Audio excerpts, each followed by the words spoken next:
Hi, I'm Cameron. It's been a little while, and by a little while I mean a little while. It hasn't been too long since the last time. I don't even remember what I said last time, and I feel like that's kind of a consistent trend with these videos whenever I come back to make another one.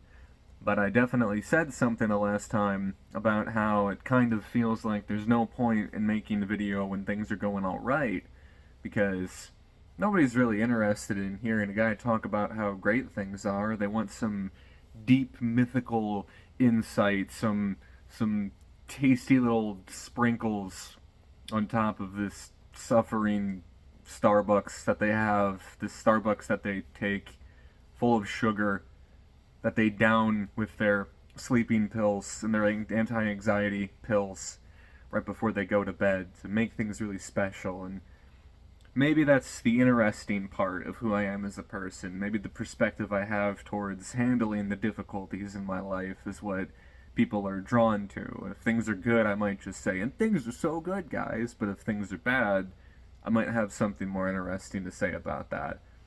But regardless of that, I think the simplest way to start things is by saying things have been going good. But, there's always a but. I'm still losing weight. I'm pretty close. I have a trip I'm excited for coming up. I should be doing good. I got a raise at work. Things are great. But there's just something missing. I don't know if that's something to try for. I feel like I'm putting a lot of effort into the things that I care about. I have hobbies that I try with, but it all goes back to this consistent, lingering feeling like something is missing. And at the end of the day, there might not even be anything complicated about that. It might just be I feel lonely for one reason or another.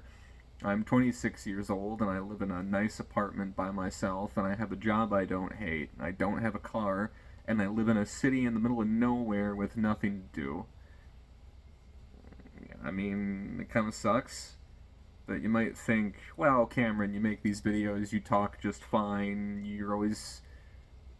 I don't know, you think whatever you want about me. I don't know what perception you might have in our relationship, if you want to call it that. But I don't have any friends, really. I don't have a person to really, like, have that connection with in that way. I mean, saying I don't have any friends is literally inaccurate. I have a very large number of people who care about me. But maybe it's more so I don't feel like I have friends who are there for me in the way that I think I need to function okay. There's more to being a friend than just saying yes to doing favors for someone, and there's more to a friend than just sending a random funny Sonic the Hedgehog video or a random funny anime video to. I guess as an example, I don't have anybody I can talk about the books I read with because anytime I mention I read books, I get some weird comment being like, well, I wouldn't read a book. That's something that people are proud of. They're proud of being ignorant. And if you say that, you're an asshole. I mean, I probably am an asshole. It's probably why I don't really get along with people very much. But it's not like I'm against the idea of trying to make those types of connections and have that type of conversation with somebody where maybe I could try to join a book club. But when I try to join a book club, nobody wants to read anything interesting. They want to read something that came out last week.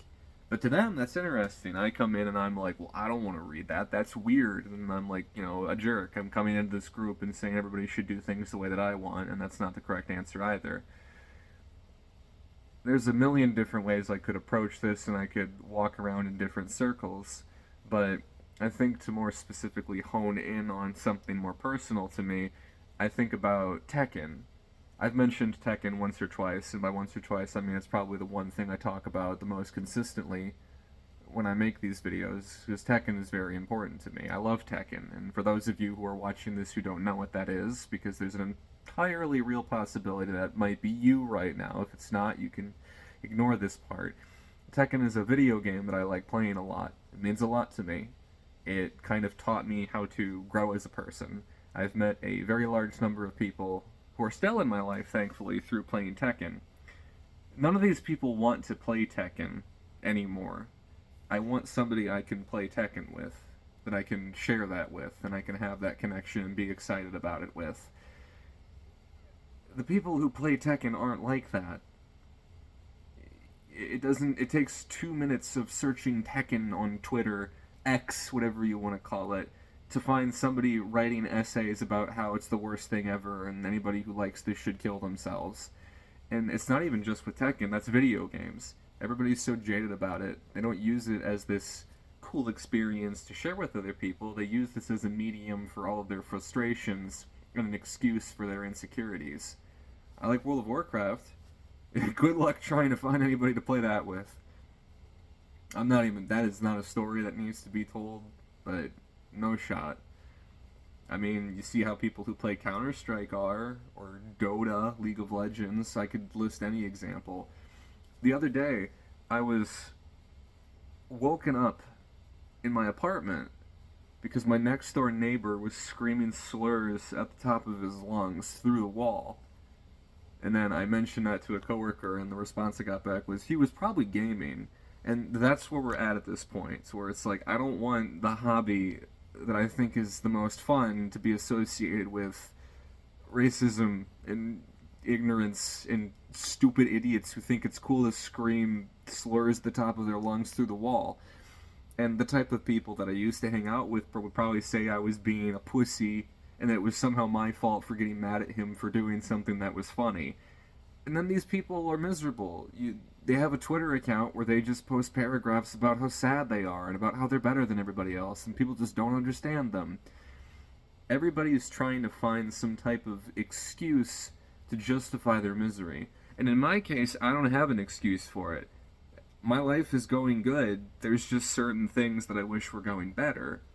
At the end of the day, I wish I had people I felt like I could talk to in more equal terms, but even the people who are in my life right now, I mentioned it before in a video I made a few videos ago, where it's like, I don't relate to people anymore, and there was a comment that said something to the extent of, that's just called maturity, like that's just growing up, it happens to everybody. But what am I supposed to do if I'm 26 and I get mistaken for being 30 to 35 by customers at work and new coworkers who assume I'm like 35 based solely on my maturity? This was even before I started shaving my head. Based solely on maturity. What am I supposed to do when I interact with people who are 35 who are doing the same things as the people who are my age? Everybody's just immature now. It's like social media has rotted people's brains into thinking that being a degenerate is an okay thing to do. They think that screaming when you lose in a video game is funny, or complaining about everything is the hip and trendy thing to do. I feel like we're at the point to where the counterculture is to be a normal person. To be a normal, well-functioning, well-adjusted person who doesn't need to talk to their friends about how their therapy session went every single day. And by friends, I mean their friends list on Twitter, or Discord, or any other social media. And I'm tired of trying to be that person to reach out and be like, hey, we should hang out. Hey, you doing anything this weekend? Or anything like that, because I get ghosted. I don't get a response, and I'm left sitting there thinking like, well, I'm an asshole. They must not like me. And then, after the fact, months later being told, oh, I just didn't see that. Sorry, bro. They really didn't see that? They really didn't see that. These people who are online 24/7. And I know you guys have at least one person in your life where you get a little peek into their unread messages and it's in the tens of thousands. What are they doing then? What existence is just sitting in front of a screen, not even perceiving anything? And for me, I just don't know what to do. I don't know how to meet people who are not like that. I get told, well, you should go pick up a new hobby. And it's like, okay, I tried weightlifting in college. My partner called me a loser all the time. And anytime I lifted better than him, said my form was bad, and he tried to get me to do coke.